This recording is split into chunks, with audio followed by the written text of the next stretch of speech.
Hey guys, good afternoon. It's Brett here, directors. Thanks for joining this week's live event. So, today I thought I'd talk about PMI or private mortgage insurance. So, I think most buyers, or prospective buyers have heard of this before, maybe had it on a loan before. And I see a lot of times misconceptions around when do I need PMI? How much does it cost? How do I get rid of it? So, I kind of wanted to dive through some of the details for it. So, PMI stands for private mortgage insurance, and it's a requirement. Now, one big misconception is that PMI is needed anytime we do less than 20% down. Not quite the case. So technically how it's put together is if there is a single loan over 80%, and this 80% is the loan to value ratio.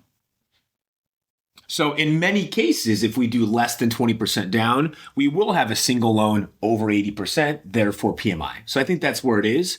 But for a lot of clients, if we wanted to do, say, 10% down, for example, you could do a loan of 80%, another loan of 10%, and a down payment of 10%.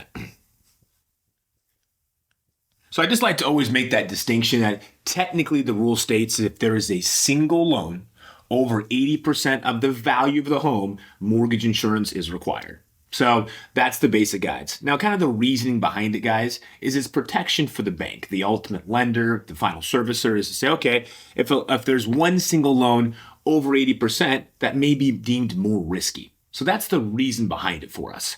Now, I know there's a lot of negativity around PMI. At the end of the day, it doesn't necessarily add value to you as a client in the sense of, hey, I want mortgage insurance. But remember, it could be a very necessary piece of a loan. It doesn't necessarily mean it's a bad deal if a loan has PMI for us. So let's maybe dive through some details, guys. So what I wanted to kind of go through first is the different types of PMI for us. Traditionally, you have monthly paid. And this is just where it's paid by the borrower as part of the mortgage payment as a monthly amount. The next amount could be what we call upfront. And this is meaning, so this is one time. There's just a one-time payment at the close of the loan for us.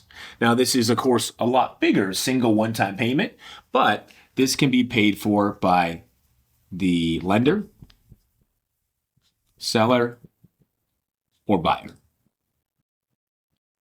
So there's options here. So for example, in this case, sometimes you're buying a home, you've negotiated a big seller credit, whether it's from a builder or from a seller, just in negotiation, say, I would like to use that to pay a single upfront premium on the mortgage insurance and therefore have no monthly mortgage insurance for the entire life of the loan. That is absolutely an option.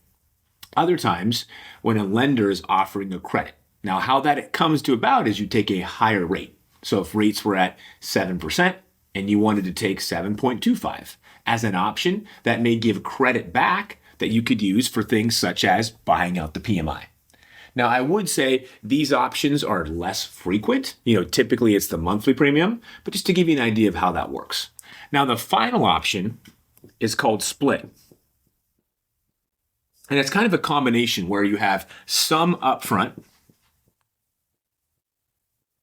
So there may be an upfront portion, but it's a lot less than this, and then a small monthly portion, so it's less than this. So kind of a combo of the two. So maybe we have a credit, not quite enough of a credit to cover the full upfront premium, but it could be a portion of the upfront premium, reducing the monthly amount for you.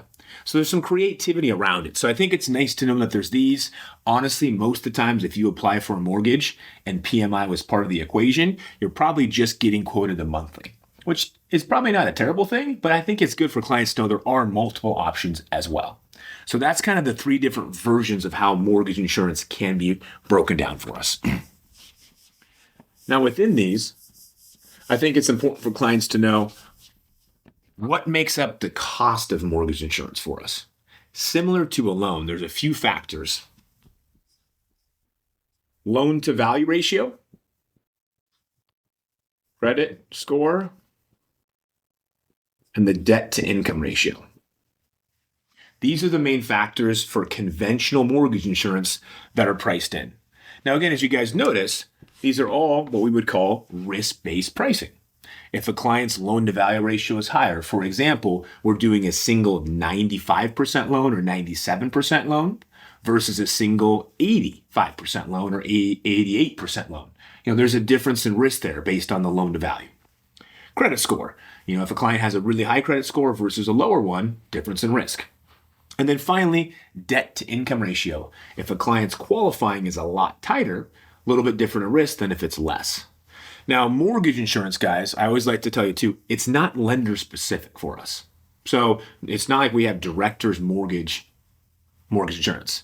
It would be going out to third-party insurance groups. Now, there's maybe 4 or 5 main players out there. So we always take a look at all the different options out there, but they all use a very similar risk-based pricing model for us. So I do think oftentimes clients assume that mortgage insurance is very expensive. Not the case. For example, I just did a loan where it was like $48 a month. Very, very small. Now, in this case, on the LTV factors, it was an 85% loan to value, so low loan to value for mortgage insurance.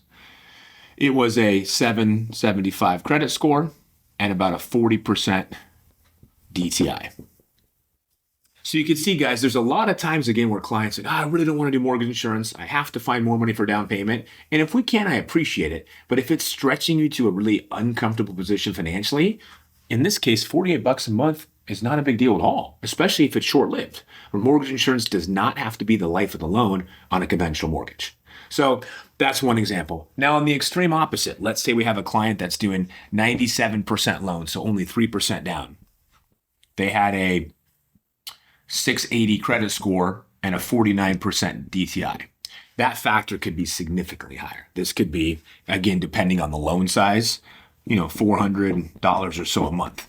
So you can see there is a major discrepancy here for us, depending on it. But I want clients to know, again, it's not a generalization. It's very much based on your scenario. And then also, guys, this breakdown here is for conventional mortgages. Conventional mortgages have this scale of different mortgage insurance based on these 3 factors for us. So that's kind of a breakdown of how that works for you. So just like a regular loan, as part of the pre-approval or refinance application, we would analyze all these factors, help to let you know what are the different interest rate options, and if there was a need for mortgage insurance, what are the different mortgage insurance options to compare.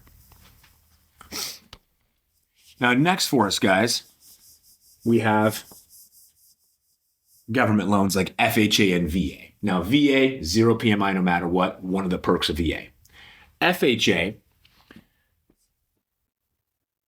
is set up more in that split premium. They have an upfront fee, 1.75%. 75%, and this is built into the loan. So you don't have to pay it out of cash. It's built into the mortgage for you. And then for the monthly, they keep theirs very, very basic. So instead of all these different adjustments like we just went through, FHA is either 0.55% or 0.50%. The only exclusion is a high balance loan, which is a bit different. But let's start here. 2 options. If we have 3.5% to 4.99% down, 5% down. So what's nice here, guys, is FHA, your credit score does not affect this. Your debt to income ratio does not affect this. The only factor on FHA is simply the down payment amount. So for example, on that last one I showed you, hey, if that client put down 3%, had a 680 credit score and a high debt to income ratio, that PMI could be really high. Honestly, for that client, it would make more sense to go FHA. So again, we would always do a comparison for you because this FHA does not bounce up based on credit score, does not bounce up based on debt to income ratio. So that's one other big way when we look at an FHA loan versus a conventional, what's more beneficial to the client. So on that last slide, I want you to feel freaked out if you fall in that lower category. There are loans like FHA that are determined to say, I want less impact. And this is from the federal side for a client to have PMI jump up. So it's a much more of a fixed PMI amount with only one variable in it for us. So that gives you a little idea, again, kind of how FHA PMI works compared to conventional for us. So let's see what else I wanted to cover, guys, today. PMI, ways to potentially avoid PMI or to remove it. So upfront, as we talked about, the key is if a loan has as a single loan over 80%, there's PMI. So one, of course, is putting 20% down. That would eliminate the need for mortgage insurance. Another, as I briefly went through, is splitting the loan, an 80% first mortgage, a 10% second mortgage, 10% down. That would eliminate the need for it. So those are probably the main ways to do it. Now, again, for some clients, oftentimes they might not look at other properties. If you're looking to buy a new home and you only have 5% down, that could be okay, but there may be PMI. Now, if you have a current home with great equity, we might be able to pull some cash out of that home to put down 20% of the new home. So there's different ways to look at this, guys, and we will help to advise you on that. But that's the basics of how to maybe avoid it up front. Now, more commonly is, hey, I bought a house. I have some type of PMI, I want to remove it, over time, because PMI does not need to be there. So let's talk first on conventional. So on conventional loans, there's two basic ways to remove PMI. Number one, an automatic drop. Automatic. And this would happen as we get the loan to, I believe, 78% of the original value. So very simply here on this option is if we pay down the mortgage. So, we did 5% down up front, we put down extra amount after closing for us. So once we pay it below that, and you'll see there's a slight difference of 78. I think a lot of loan servicers require a tiny, tiny buffer in there from a valuation standpoint. So that would be option number one for us. So this does not incur any kind of refinancing, any kind of new appraisal. You're just paying down the loan from where it is.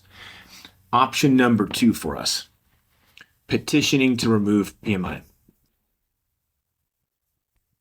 This is the more common option for most clients because we want to take advantage of the appreciation of the home over time for us. So essentially in this case, requirement one is 2 years timely payments. So if you've paid your mortgage for 2 years and the payments have been on time and you feel your value's increased, even if you haven't put more down payment, is to say, I believe now I have a 20% equity position based on the increase, you can petition to remove the PMI, which is very simply getting an appraisal.